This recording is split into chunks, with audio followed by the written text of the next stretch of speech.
Amém. Graças e paz, igreja. Nossa, essa dança falou muito comigo, hein?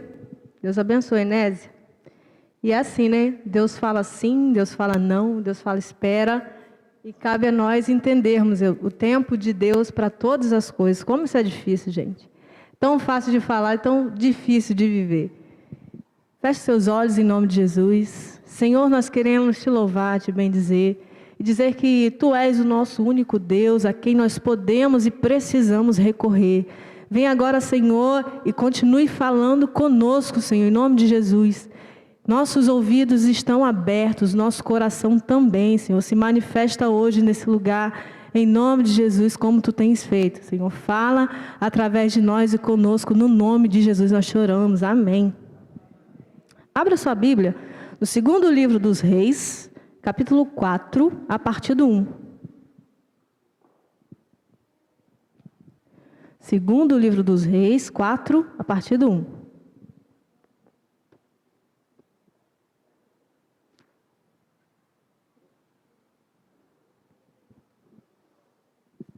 Essa história também é uma história muito conhecida, mas a palavra de Deus é viva. E cada vez que a gente lê, que a gente se debruça sobre ela, que a gente pensa e conversa sobre ela, ela se renova no nosso coração e ela traz uma mensagem de Deus para o nosso tempo. E o nosso tempo é hoje. E nós vamos entender e ouvir de Deus o que Ele tem para nos falar hoje, em nome de Jesus. E o texto diz assim: certa mulher, das mulheres dos discípulos dos profetas, clamou a Eliseu dizendo: meu marido, teu servo, morreu. E tu sabes que ele temia o Senhor. É chegado credor para levar os meus 2 filhos para lhe serem servos. Continue com sua Bíblia aberta. E à medida que nós formos lendo, nós vamos conversando sobre o texto. E a primeira palavra desse texto que nós lemos é certa. Não era uma mulher que tinha uma identidade notória, sua identidade não é revelada. E ela é posta aqui no texto no meio de uma multidão de pessoas, né? Das mulheres de um grupo, né? Ela é retirada, pinçada de um grupo, mas mesmo assim, mesmo o autor pinçando essa mulher de um grupo, ele não revela a sua identidade. E a primeira coisa que eu quero pensar com você hoje, meu irmão, você não precisa ser reconhecido por ninguém, apenas por o nosso justo juiz, Jesus o justo. E essa mulher, uma das mulheres dos profetas, ela procurou o profeta Eliseu. Então, seu marido tinha morrido. E a segunda coisa, e ela foi procurar o profeta Eliseu. A segunda coisa que eu penso e aprendo com esse texto é que os infortúnios acontecem. O caos chega. O dia mau chega. É mentira que agora é só vitória. Eu sempre falo isso. Mas isso é mentira. Isso é uma mentira do inferno. Porque, sabe, o inferno e o diabo, ele não está preocupado se você vem à igreja, alguma igreja. O diabo não está preocupado se você está sentado aí. O diabo não está preocupado se você faz parte de um rol de membros. Mas o diabo quer anular a sua identidade sentado nesse banco. É sentado nesse banco. O diabo não está preocupado com você aqui, mas ele está preocupado com quem você é. E se você vai questionar Deus ou não, quando esse dia mal chega, né? Porque afinal, ele chega. E o diabo quer isso, que a gente entenda tudo errado. E foi ele que plantou essa mentira no meio da igreja. Não tenha dúvida que agora é sua vitória, que você, o crente fiel, não pode sofrer. Isso é mentira. Nós vemos o nosso irmão Jó. O texto diz que ele era reto, sincero, andava com Deus, se desviava do mal. E olha só, acho que não existe sofrimento maior entre os homens, a não ser Jesus, que a gente possa ler aqui na Bíblia. Um sofrimento, um infortúnio, um caos maior do que aquele que ele sofreu. Então, essa é mentira de Satanás. Quem está aqui na igreja também sofre. Quem está aqui na igreja, um dia, o dia mal chega. Seu filho morre, seu pai morre, sua mãe morre. É assim, seu cônjuge morre. E esse dia chegou para essa mulher. Então essa mulher enfrentava esse luto. E ela recorre à pessoa certa. Mesmo enfrentando esse luto, ela recorre àquele que é a boca de Deus para aquele tempo. O profeta era assim. Era a boca de Deus enviada por Deus naquele tempo. O profeta falava e era a boca do Senhor falando. E ela foi procurar esse profeta, o profeta Eliseu. E ela procura o profeta, ela foi no local correto, ela não ficou se lamentando nas redes sociais. Ela não foi para o Facebook chorar as pitangas, até porque não tinha Facebook, né? Então ela não procurou uma amiga, uma vizinha. Ela não procurou esse pessoal que não podia resolver o problema dela. Onde ela não encontrava esperança, ela não foi expor seu sofrimento. E aqui eu quero pensar mais uma vez e aprender mais uma vez com os irmãos esse texto, né? Eu quero te fazer uma pergunta. Com quem você tem dividido suas dificuldades? Como você seleciona as pessoas que vão ouvir sobre as suas dificuldades? Quem você procura no dia do caos? É alguém que é boca de Deus? É alguém que pode resolver seu problema e trazer esperança? Ou você procura qualquer um? Essa mulher foi procurar esse profeta e disse assim, ó, meu marido, teu servo, morreu. E tu sabes que ele temia o Senhor. É chegado o credor para levar os meus 2 filhos para lhe serem escravos. Então essa mulher, além de estar passando por um sofrimento que a gente sabe, né, imagina, ela tinha perdido seu marido, estava passando pelo luto. Ela ainda estava sob a ameaça de perder os seus 2 filhos, porque o marido tinha deixado uma dívida impagável para aquela mulher. Agora, quero pensar com você também. Ela diz aqui no texto, que diz assim para o profeta, e tu sabes que ele era homem de Deus. Como é importante alguém saber quem a gente é, né? Como é importante, às vezes eu acho tão bonito, quando alguém começa a discursar sobre algo, e de repente alguém fala assim, a pessoa nem está presente. E o outro diz assim, não, fala mais não. Movão é desses. Movão fala assim, não fala não. Eu sei quem essa pessoa é. E ela não faria isso. E essa mulher diz ao profeta, tu sabes. Ou seja, ela sabia quem ele era e ela sabia que o profeta sabia. Olha só. Ela sabia que o profeta sabia quem o marido era. E aí eu te pergunto, como você ficará conhecido o dia que você se for? O que falarão de você? O dia que você partir dessa para uma melhor em nome de Jesus, o que falarão sobre você? Como você terá ficado conhecido? E então essa mulher sofria um luto, uma dívida impagável. Olha, esse homem era de Deus. Esse homem era de Deus, um servo do Senhor, e ele se endividou. Gente, mais uma prova de que os problemas nos sobrevêm. Essas coisas acontecem para nós mesmos. Isso é fácil? Deve ser uma constante na sua vida? Não. Mas isso é humano. Isso acontece. E uma coisa que eu sempre falo, pastor, a gente precisa falar sobre finança na igreja. A gente precisa falar sobre isso. A gente não aprende sobre isso em casa. Muitas pessoas não aprendem. A gente não aprende sobre isso na escola. A gente aprende isso quebrando a cara. E como é importante a gente falar sobre isso. A gente precisa falar sobre isso. Mas o fato é que esse homem se endividou. Mas ele era um santo homem de Deus. Ele não deixou de ser por isso. E eu queria te falar, meu irmão, que se você está passando pelo vale, você não deixa de ser um filho de Deus por isso. Mas como você teria ficado conhecido se você fosse esse homem? Então, essa mulher passava por esse problema absurdo, tudo somatizado. Luto, dívida que ela não sabia como pagar e ainda a iminência de perder os seus 2 filhos. Porque era assim, ou você pagava a sua dívida, ou você dava o que você tinha, o filho, para que pudesse servir de escravo como pagamento daquela dívida. E naquele tempo, uma viúva era suportada, ela tinha o suporte exatamente dos filhos. Quando o marido ia, ela ficava com um apego, a única segurança que ela tinha era nos filhos, para sustentar. Então aquela mulher estava de frente com a morte. A morte, a solidão e o desespero. Água, Fernanda?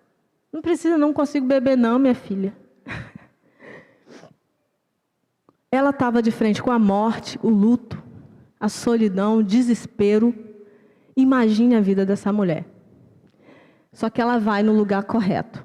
Ela procura um homem que era a boca de Deus para aquele tempo. E ela vai e conta tudo para ele. E o versículo 2 diz assim: Eliseu lhe perguntou, e o sustento dela tinha ido por água abaixo, né? Toda a segurança dela tinha ido por água abaixo. Além da presença física dos filhos estarem sob risco, ela também, o sustento dela também estava em ameaça. Eliseu lhe perguntou: que te hei de fazer? Diz-me que é o que tens em casa. E ela respondeu: tua serva não tem nada em casa, senão uma botija de azeite. Então ela vai até o profeta, conta aquilo tudo, clama, e ele pergunta: que te hei de fazer? Provavelmente, contextualizando, ele diz assim: minha filha, mas eu não tenho dinheiro não. Eu não sou o Santander, não tenho dinheiro. Como que eu vou te ajudar a pagar uma dívida dessa? E enquanto o profeta falava isso, imaginem os irmãos o que passou na cabeça daquela mulher. Puxa, eu venho aqui no lugar correto e ainda tenho que ouvir isso. Ele quer que eu saiba como resolver meu problema. Se eu tivesse como resolver meu problema, eu não teria vindo aqui procurá-lo. Mas ela não responde nada. Ela espera. Às vezes, meu irmão, o silêncio é resposta. E o silêncio é ouro. Muitas vezes. E ela fica em silêncio e aguarda o profeta pensar mais um pouquinho. E nesse primeiro momento, o profeta responde humanamente. E ele tinha razão. É importante também o profeta, de vez em quando, mostrar sua humanidade, né? Dizer assim: minha filha, eu não posso fazer nada por você. Olha, por mim eu não posso fazer nada. Ele reconhece a sua pequenez e a sua falta de recursos, de qualquer forma, para resolver aquele problema. Ele fala assim: a resposta não está comigo. Mas no segundo momento, eu tenho certeza que o Espírito de Deus fala ao coração dele, Deus fala ao coração dele e ele pergunta: diga-me o que é que você tem em casa. E ela também, de igual modo, ela segue o mesmo fluxo. Ela responde: eu não tenho nada. Essa resposta foi uma resposta assim de reflexo. E ela diz da forma mais humana possível. Ela diz: eu não tenho nada. E aí o profeta também se cala. E espera a irmã pensar mais um pouquinho e diz assim. Até que ela diz assim: se não, uma botija de azeite. E eu quero te perguntar hoje: o que é que você tem em casa? Às vezes, meu irmão, o problema é um problema tão grande, que você só olha para o problema. Você não olha para o que você tem em casa. Queria te dizer que o seu milagre, o meu milagre, na maioria das vezes, ele começa pelo que você tem. Ah, Cris, mas meu sonho é ser médico, mas eu não tenho dinheiro. Se interesse por pessoas, estuda. Você quer ser o quê? Um empresário? O que você tem em casa? Ah, mas eu não tenho nada. Trabalha. O que você tem? Vai lá, fecha seus olhos, entra naquela casa, o que que você tem lá? O que que você tem lá que precisa, que você pode contar com aquilo? Seu milagre começa pelo que você tem em casa. O que você tem? E aí o versículo 3 diz assim: então disse ele, vai, pede emprestadas vasilhas a quais vizinhos? Está escrito aí? Todos. A todos os vizinhos. Todos os teus vizinhos. Vasilhas vazias, não poucas. E ele, depois dele fazer essa pergunta a ela, e ela identificar o que ela tinha em casa, ele dá 2 comandos a ela. Vai e pede. Meu irmão, não é para ficar parado não. Não é para ficar parado. Desde quando a gente tem condição de esperar Deus vir para descer na terra para fazer uma prova para a gente? Tantas vezes a gente pensa assim, não é? Ai meu Deus, eu não estudei nada. Me ajuda, Deus. O que Deus vai fazer? Vai fazer a prova por você? Olha, eu devia ter me preparado para tal coisa, mas eu não me preparei. Me ajuda, Deus. Deus ajuda, mas a sua parte, você que tem que fazer. É que nem lá a pedra, né? De Lázaro, as ataduras de Lázaro. Foi gente que tirou, não foi Jesus não. Não foi anjo também não. Sua parte é você que tem que fazer. Vai, pede emprestadas, vasilhas vazias, não poucas, a todos os seus vizinhos. Imagine isso na sua vida. O credor batendo o pé lá na porta, esperando o pagamento dele, esperando certamente encerrar aqueles dias para tomar os 2 filhos daquela mulher. E agora essa ordem absurda. Vai lá, pede emprestado vasilhas a todos os seus vizinhos. Se fosse com você, quantas vasilhas você conseguiria? 10? 20? 5? E aqui a palavra do Senhor nos exorta sobre os nossos relacionamentos. Como está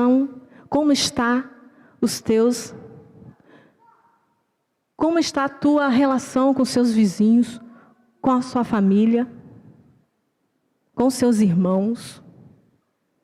Será que você conseguiria tantas vasilhas assim? Existe um dito de que, uma cultura popular, de que os vizinhos são os nossos parentes mais próximos, né? Porque quando dá um problema sério, é no vizinho que a gente recorre. Então, essa palavra aí, todos os vizinhos, ela não está aí por acaso. Cuide dos seus relacionamentos. Você vai depender deles para alcançar e para ver o seu milagre. Ninguém vive sozinho. Ninguém vive sozinho, até para tomar um café. Você pensa que foi ali, comprou um café, eu sou dona do meu nariz, eu resolvo tudo sozinha. Mas alguém plantou aquele café, alguém preparou a terra, alguém colheu o café, torrou o café, embalou o café, alguém transportou esse café, colocou na venda, alguém vendeu esse café, e você preparou o café. Talvez tenha sido você. E até para tomar um café, né? É bom tomar café junto. Ninguém é uma ilha. Cuide dos seus relacionamentos. E foi isso que essa mulher fez. Ela tinha muitos vizinhos. E ela tinha um bom relacionamento. Agora imagine essa mulher batendo a porta dos vizinhos. Me dá vasilha, eu preciso de muitas vasilhas, muitas vasilhas. Imagine aqueles vizinhos. Meu Deus, por que essa mulher precisa de tanta vasilha? Essa mulher vai fazer com tanta vasilha. Você sabe que vizinho fala um com o outro, né? Das coisas, não fala? Não é fofoca, não. Mas vizinho comenta das coisas. Você imagina um buchicho naquela vizinhança. Olha, fulana veio aqui, pegou um monte de vasilha comigo. Ah, ela veio aqui também, nenhuma. Ela veio aqui também, pegar comigo. O que será que essa mulher quer fazer, hein? Meu Deus, o que essa mulher quer fazer? Então, aquela vizinhança estava sendo preparada para o milagre. seus relacionamentos ajudarão a você ver o seu milagre e também compartilharão e saberão do seu milagre. Tantas vezes Deus faz um milagre na nossa vida para servir de testemunho para tantos outros. E assim aconteceu com aquela vizinhança daquela mulher. E aí, o versículo 4 diz assim: então ele dá esse comando: vai e pede emprestado. Então entra, fecha a porta sobre ti e sobre teus filhos, deita o teu azeite em todas aquelas vasilhas, põe a parte que estiver cheia. Olha só, mais uma ordem absurda. Gente, as coisas de Deus muitas vezes são absurdas.